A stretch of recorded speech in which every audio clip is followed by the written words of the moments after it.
guys, it's me, Judy Ann. Asamahan nyo nga ako ngayong Wednesday. At ito ang mga kaganapan natin ng Wednesday. At maghahanda po muna tayo ng ating mga gamit na gagamitin sa school. At ayan po ay magpapalda na po tayo dyan sa time na yan.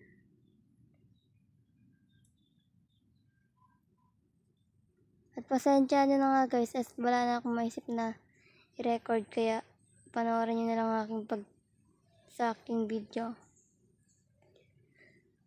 At ayan ay magsusuklay na nga tayo dyan.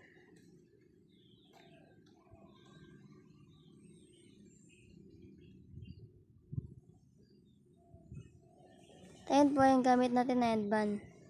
Kung gusto nyo din yun, ayan, talagay natin yung link sa comment section. At ayan guys ay mag-memedyas na po tayo dyan. At magsasapatos po.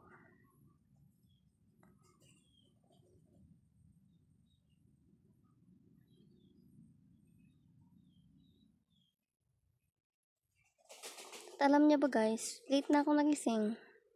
Mga 4:30 na guys. Kaya nagmamadali na tayo sa time na yan kasi nga ayun na, late na tayo. Tapos guys ay naglinis. Kinuha lang pala yung ID, tas nilinisin lang yung kalahati.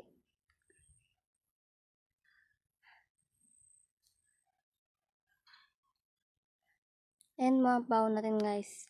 Wala lang, share ko lang kahit di nyo tinatanong.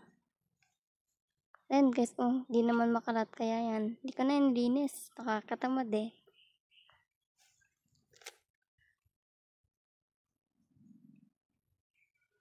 Ayan nga guys, ay aalis na tayo. Ngayon guys ay medyo lumiwanag na dyan sa time na yan. At pupunta nga tayo sa school. Siyempre, saan pa? At hindi na natin na-videoan yung kanina kasi tinatamad nga ako.